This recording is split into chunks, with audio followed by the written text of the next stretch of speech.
se van a celebrar bautismos y confirmaciones, dos puntales de nuestra fe que nos llama a dar testimonio de vida, ¿no es así?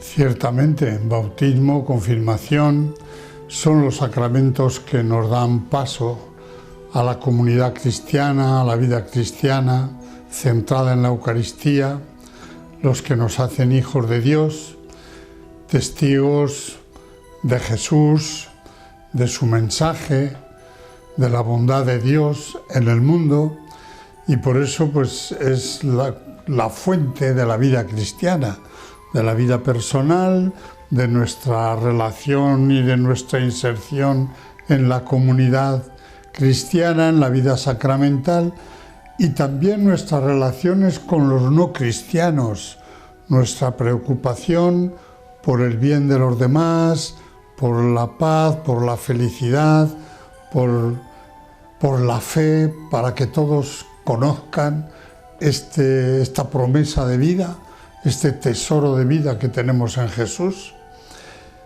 y que todos necesitan conocer igual que nosotros. Bueno, ahora comentemos la fe que nos salva, una aproximación pastoral a la teología fundamental. Eso me permito decirle que es que he oído su plática cuando se presentó en Málaga, sí, y me ha llamado poderosamente la atención. Muy bien, pues es un libro que trabajé con mucho cariño como continuación de otro libro sobre la nueva evangelización. Llegué a la conclusión de que evangelizar es ofrecer la fe y pensé en preparar unas cuartillas que facilite a los sacerdotes y a los cristianos el conocer mejor la fe y poderla anunciar y ofrecer a los demás. Con una sorpresa por mi parte, cuando yo estaba preparando este libro, Benedicto XVI promulgó el Año de la Fe y me obligó a tener en cuenta una perspectiva nueva que da mucho sentido y mucha actualidad al libro. Benedicto XVI nos ha invitado a todos a centrar nuestra acción y nuestra vida en la fe, pues yo humildemente he querido ofrecer este texto para ayudar a los cristianos a conocer, a vivir, a valorar y a difundir la fe cristiana, que es, como dice el Papa Emérito, fuente de nuestra vida. Hay cada día más, además, están surgiendo voces, hablando, comentando favorablemente del Vaticano II. Y entonces usted nos ha hablado en esta plática que presentó en Málaga, de la cual he intentado humildemente beber, de cómo entender la génesis del Concilio Vaticano II. Ciertamente, a medida que van pasando los años, estamos en mejores condiciones para comprender a fondo el concilio, que fue una sorpresa de Dios, porque el propio Papa Juan XXIII, cuando lo convocó, no es una broma, yo creo que no sabía muy bien para qué, era una inspiración de Dios, y él lo dijo así: Dios me ha empujado a convocar este concilio. Y poco a poco él, los padres conciliares, la Iglesia en general, hemos ido descubriendo la verdadera finalidad del concilio y la verdadera intención del Señor cuando hace brotar en la Iglesia esta iniciativa del concilio, que es precisamente, a mi modo de ver, superar este desencuentro entre la Iglesia y el mundo contemporáneo que se iba agravando cada vez más desde la Ilustración, desde el siglo XVIII, siglo XIX, y que estaba como cristalizando en una convicción de que la modernidad tenía que ser atea, no podía ser cristiana, y que el cristianismo era una etapa ya superada de la humanidad, del progreso, de la cultura. El concilio viene a decir que el Evangelio de Jesús es un patrimonio necesario, universal y permanente para toda la humanidad, y que los cristianos tenemos que hacer el gran esfuerzo de hacernos comprender por el mundo contemporáneo, de saber ofrecer la buena nueva de la existencia de Dios, de la existencia de Jesús, de las promesas de la vida eterna, esta buena noticia, hacérsela comprender a la gente contemporánea para recuperar la verdadera grandiosidad y el verdadero rostro de la vida humana que estábamos perdiendo, porque resulta que cuanto el hombre se aleja más de Dios con el afán equivocado de ser más libre, los horizontes de la humanidad se empequeñecen, se degradan, y a medida que perdemos a Dios, los hombres somos menos hombres. ¿Más esclavos, don Fernando? Más esclavos del mundo, más esclavos de nuestras propias pasiones, de nuestros propios egoísmos, más enemigos unos de otros, menos hermanos y menos felices. ¿Nueva evangelización significa pastoral de la fe? Pues sí, bastante coincide. Nueva evangelización es, aunque parezca una perogrullada, pura evangelización. Es evangelizar nuestro mundo, porque no puede ser de otra manera. Nosotros no podemos evangelizar el mundo que ya pasó, ni podemos evangelizar el mundo que todavía no existe. Tenemos que evangelizar este mundo, que es como es. Y siendo como es un mundo querido por Dios, es un mundo necesitado de Dios, y es un mundo que a tientas y a oscuras busca y llama a Dios.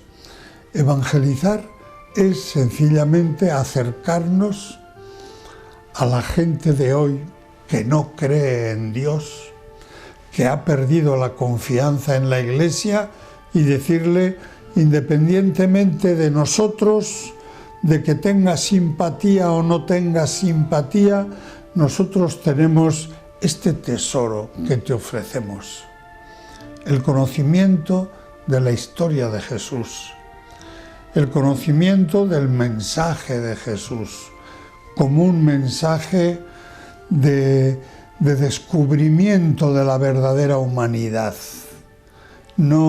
Jesús no quería unos hombres cautivos, quería unos hombres libres, felices, plenamente hombres, tal como Dios nos quiere, tal como Él nos sueña, de tal manera que ofrecerle a estos hombres de manera comprensible y atractiva la buena noticia de Jesús es ofrecerles un nuevo horizonte de vida, un verdadero renacimiento. Y esa es la preocupación fundamental de la Iglesia. Benedicto XVI y ahora el Papa Francisco nos están diciendo: dejaos de otras preocupaciones secundarias. Hoy los cristianos tenemos que responsabilizarnos de la fe de nuestro mundo. Esa es la llamada a la nueva evangelización. Usted nos dice en otros foros que yo he oído y que me gustaría que nos lo explicase para esta audiencia, que Dios es siempre futuro, que Dios es promesa, y por ello debemos vivir en un optimismo radical. Eso suena bonito, don Fernando. Suena bien, ¿verdad? Pero lo mejor es que es verdad. Dios es la vida desbordante. Entonces Dios siempre es una posibilidad para vivir que tenemos delante de nosotros y que se inclina sobre nosotros. Dios es verdad, Dios es vida, Dios es felicidad, Dios es compañía, Dios es alegría, pero sobre todo Dios es todo esto en una persona paternal que se inclina sobre nosotros y nos abre sus brazos para compartir todo lo que Él es con nuestra pobre capacidad de vida, de verdad, de felicidad. Por eso Dios es siempre promesa, es siempre futuro. Es más, Dios es el único futuro real que hay, porque más allá de nuestra vida, de nuestro mundo, ¿qué hay? Para los ateos el vacío, para nosotros Dios que nos sostiene y nos espera. Bueno, hemos visto también y oído que según usted la fe es libertad. Nosotros afortunadamente así lo pensamos, los que somos católicos. Pero usted nos habla de creación de cultura y además lo dice de una forma tan amplia y tan profunda a la vez que sea en la fe cristiana o la musulmana. Bueno, yo tampoco quiero equiparar las cosas. La fe cristiana es la única manera adecuada de acercarse a Dios. Cristianos, musulmanes, budistas, hasta los ateos de alguna manera buscan a Dios. Y Dios hay uno solo, no hay un Dios para los cristianos y otro Dios para los musulmanes, hay uno solo. Todos caminamos hacia el mismo Dios, pero no caminamos de la misma manera, porque no todos van de la mano de Jesús. Jesús es el verdadero camino para llegar a Dios en las mejores condiciones.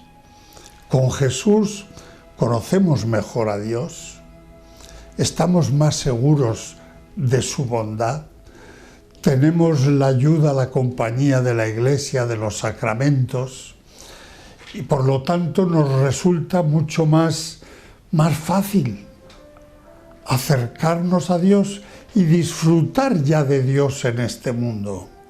Los demás en sus religiones se pueden acercar a Dios, pero no en las mismas condiciones que nosotros. Por eso siempre es una obligación ofrecerles el camino del cristianismo, aunque ellos tengan ya su propio camino. Decirles, oye, hay otra manera mejor de acercarse a Dios y de convivir con Dios. Es la manera que Él mismo nos ha enseñado, enviándonos a su Hijo, enviándonos a Jesús. Por lo tanto, ahora me recordabas esa expresión de la fe es libertad. Sí, porque es importante, porque muchos de los agnósticos, de los laicistas, piensan que para ser libre hay que prescindir de Dios, que Dios es una amenaza para la libertad, cuando Dios es la fuente de la libertad, como es la fuente de la vida. Si la libertad es poder decidir de nuestra propia existencia, cuando más profundamente y más eficazmente decidimos y abrimos nuestra existencia, es precisamente cuando confiamos en Jesús, cuando confiamos en Dios, cuando nos entregamos a Él. Entonces engrandecemos nuestra existencia y la decidimos. Por eso digo que entonces es cuando llegamos a ser verdadera y totalmente libres, libres del mundo, libres de nosotros mismos, libres para vivir ampliamente en el mar de la verdad y de la vida que es Dios. En esa libertad que se siente viviendo a Cristo y viviendo para y por Cristo, tendría que hacerle una pregunta. ¿Es quizás el relativismo una dictadura? Sí, porque es una imposición cultural. Los hombres somos sensibles a las presiones del ambiente y en nuestro ambiente parece que se nos impone el ser inseguros, relativistas, digamos, como corchos flotantes en el agua, sin posiciones seguras, sin convicciones firmes, sin principios ni decisiones absolutas. Eso es el relativismo. Relativismo es vivir a lo que salta, vivir a lo que nos conviene en cada momento, sin convicciones, sin principios, sin raíces, sin más principio que mi propio bienestar. Esa es la única línea absoluta del verdadero relativista. Es decir, el que presume de relativista no lo es del todo, porque da valor absoluto a su propio bienestar. Es como aquel que decía, todas las frases generales son falsas menos esta. Todo es relativo menos mi bienestar. Y esta postura se nos va imponiendo poco a poco como un ambiente de tal manera que está como mal visto el romper este a priori del relativismo. Eso es la dictadura, la imposición moral del relativismo de la cual hablaba Benedicto XVI, que empequeñece al hombre, le impide tener decisiones absolutas en el amor, en la orientación de su vida, también en la fe, también en sus relaciones con Dios. Y ya para terminar, simplemente una cosa. Su libro está escrito para esta época, porque usted ha escrito para otras épocas. ¿Lo considera realmente, y por lo que yo estoy viendo, que nos pone en marcha? Bueno, está escrito con esa intención de ayudar a los cristianos a descubrir la grandeza de la fe, que muchas veces la vivimos rutinariamente. Es como cuando una persona vive en la montaña, que está ya cansada de ver el paisaje y no lo disfruta. Nosotros nos hemos acostumbrado a las bellezas de la fe y no las disfrutamos, no nos asombramos. Yo quiero como dar una sacudida para que los cristianos primero descubramos mejor la fe, la valoremos más, la vivamos con más entusiasmo y la anunciemos con más libertad. Maravillosa frase para darle las gracias. Muy bien, muchas gracias.